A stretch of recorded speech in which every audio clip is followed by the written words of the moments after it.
pretty amazing lineup here in front of you. You might not know it right now, but let me tell you.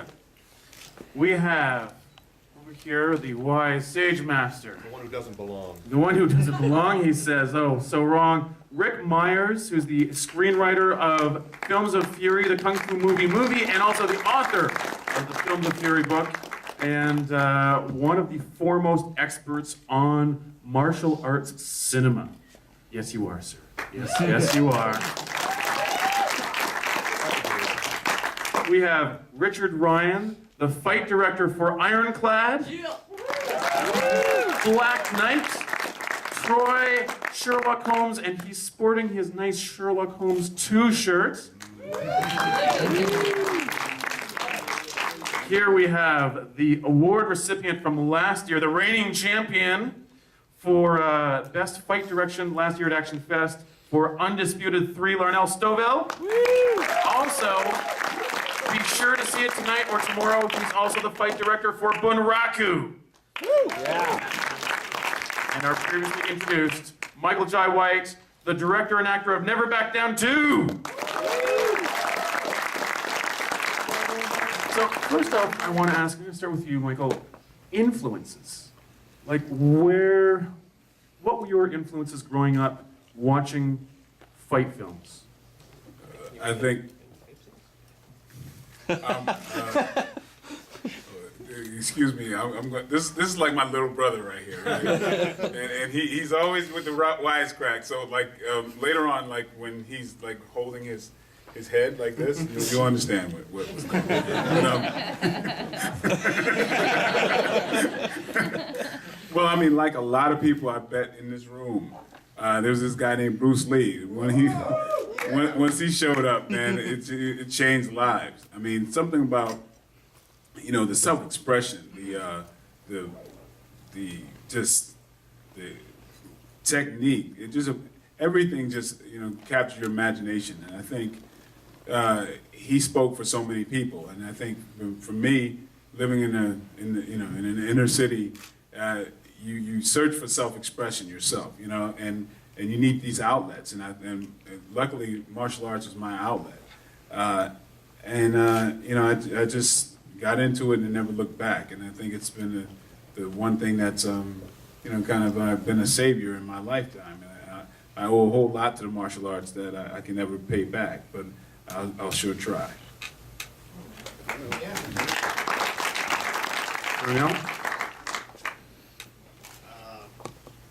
I gotta start with Bruce as well. I mean, watching Bruce's technique, his swag, his charisma. Put it closer to your mouth, like you're not used to it.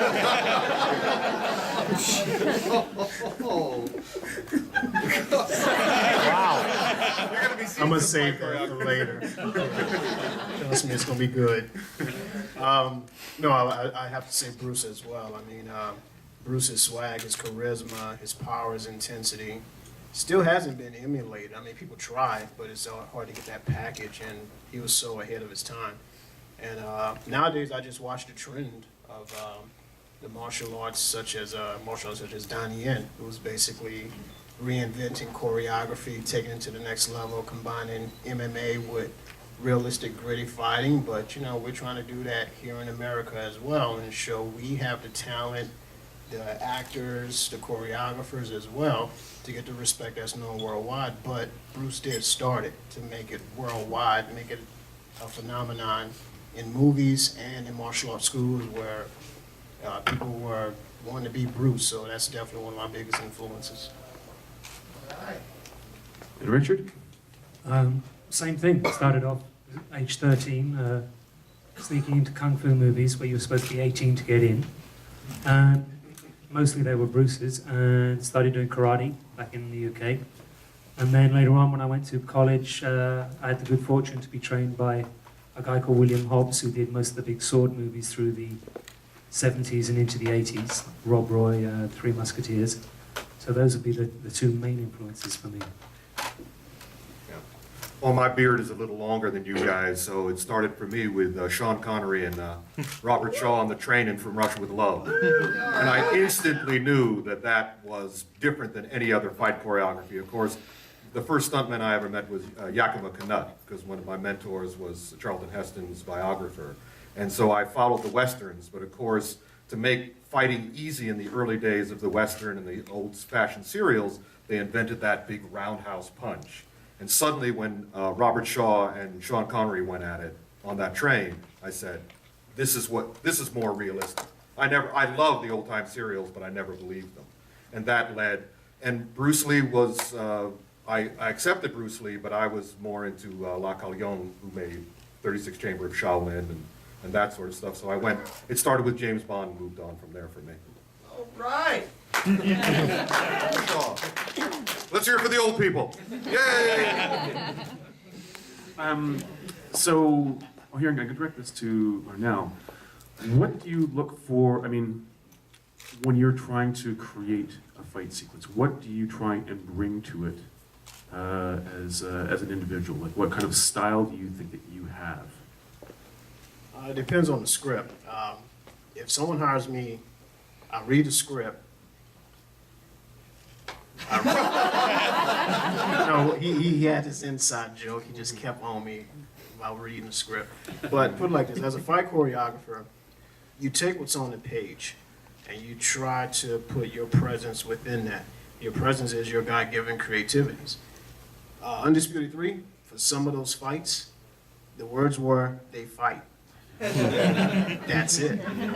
And when I see that, I get excited because then I'm not limited or bound by things that might be corny or cheesy that I have to keep because it's for the writer, for the writer or the director. Now, out of respect for my director, I will approach him and say, "Hey, they fight for how long? 1 minute, 2 minutes, and believe it or not, 1 minute may go by fast to us as the audience if it's enjoyable. But 1 minute is a long time of fighting, much less 2 to 3 minutes, much less the finale, which was 7 minutes. So it's building blocks, and I build off of the creativity of my director, the atmosphere, what's current, what hasn't been done, and what I think can be combined together to bring something fresh, and hopefully it comes out nice. I guess to Richard, I mean, that's the thing is, when it's on the page, you have to bring it to life. How often with the films that you've worked, how much input is there from the writer on what these fights are going to look like and how they're going to play out? It varies. Sometimes there's quite a lot, which can be a bit of a disadvantage depending upon how much they know. And again, very often you get like, they fight. I mean, with Achilles in Troy, it just said on the page, he is the apotheosis of martial grace. And that was it. From there, you had to go. So, everything's open from there. But, I mean, like you try and put something together, have some ideas, put something together for the director. But if they give you too detailed a brief, it can be a bit of a pain. Ideally, you want something where they've got the general gist of what they want, the amount of time they're after, and then you'll craft something, go back and show it to them, and then they'll say, yeah, I like the beginning of this, I like the end, I like the middle, and then you'll maybe rework that. And what about with Sherlock Holmes? How did that come to you? Because I mean, that opening fight was astounding. Oddly enough, that's back to Bruce Lee again. My close friend, Sifu Eric Oram, teaches Wing Chun Kung Fu in Los Angeles. And we go back about 17 years and have worked a lot together and trained a lot together. And he's been training Downey Jr. for the last 7 years. So he called me one day saying, I'm doing this movie with Robert. We want to make a sort of a Victorian mixed martial art out of it. And it's Sherlock, and would you be available and interested? Which the answer is always yes.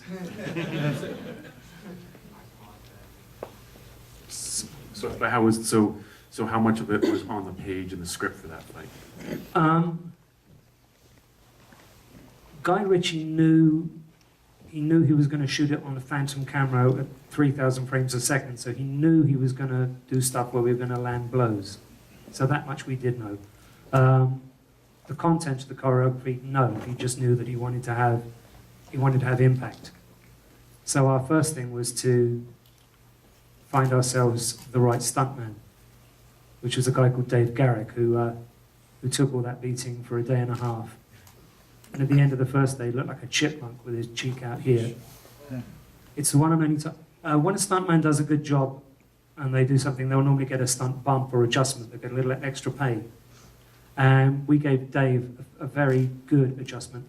And for the one and only time, a producer came up to us afterwards and went, "We think you need to give him more. That's not enough." Never heard that before.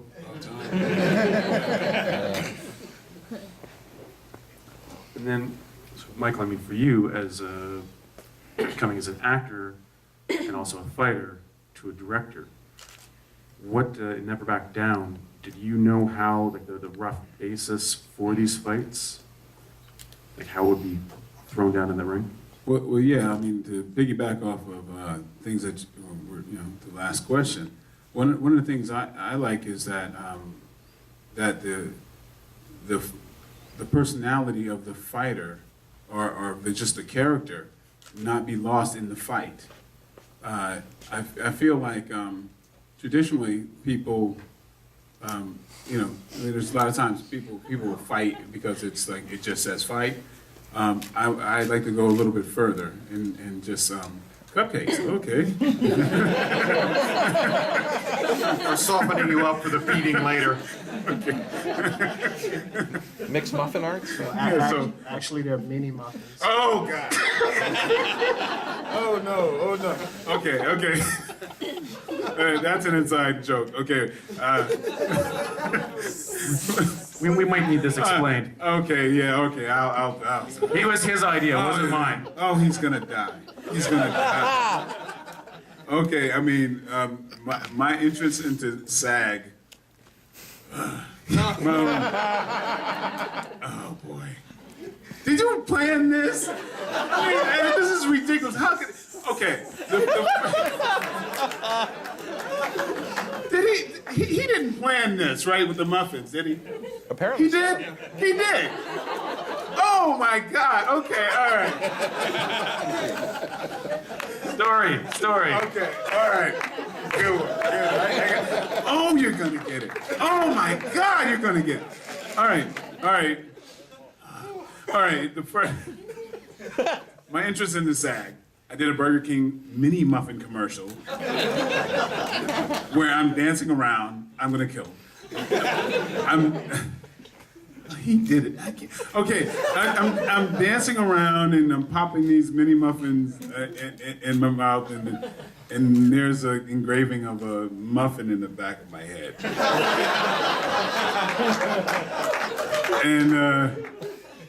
And he found it on YouTube, I guess, and now. So shall we? Now here we are. Now we will all find out. I gotta give him an A for creativity. I did not see that coming. Bravo.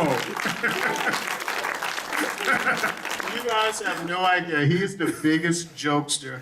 On Never Back Down, he kept cracking on me every day. This is my director, my boss, my big brother. Every day, whether it was tripping me, making short jokes, whatever it was, every day.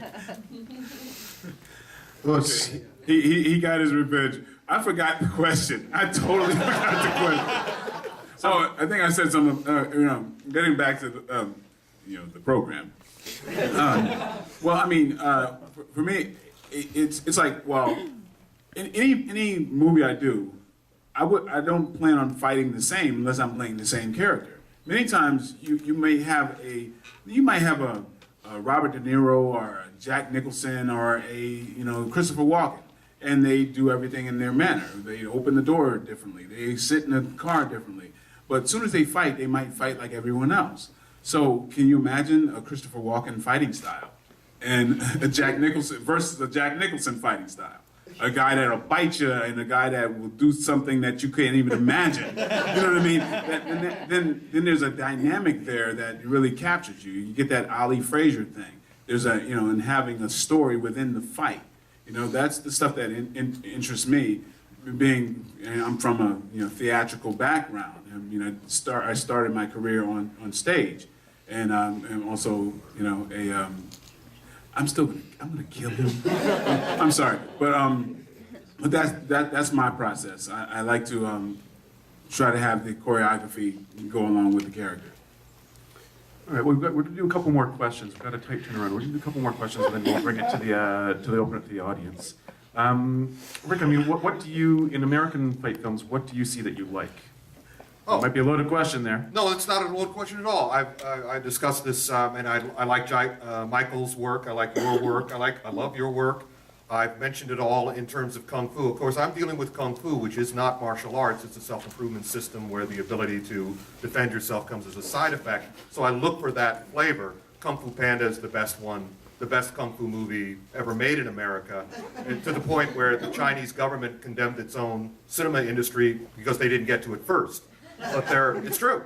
But there are moments in a lot of movies, the Kung Fu in Batman, the Kung Fu in the original Tim Burton Batman with Michael Keaton, you notice he only moves as much as he has to. Rorschach in Watchmen. Even the fight in Night at the Museum 2 between Hank Azaria and Ben Stiller at the end with the Egyptian sword versus the flashlight. Very nice Kung Fu. What I always look for is strong stances, exactly what you were talking about, people fighting in character. The problem that I've had with the Matrix sequels and the Star Wars sequels, I call that empty movement, or Kung F-O-O. You know, it's just pretty movement. It doesn't have any basis in character and story, which is, as you know, very important. That's the one. I'm very excited to be on this panel, especially with these three gentlemen, because they understand it. In fact, a quote in my book from you is that oftentimes the people who get the jobs in Hollywood are the ones who have the flashiest explanations, not the most knowledge. So there's a lot of good action in American movies thanks to these gentlemen, and hopefully that will permeate the rest of the industry. Yeah. Thank you, Rick. I don't know how many people were here for the last panel with Buddy Joe Hooker. We talked about stunt work in various different genres, and one thing that we saw on the clip reel was stuff that was done in comedies. Black Dynamite, Sherlock Holmes, some of the fighting in there is comic, and of course Jackie Chan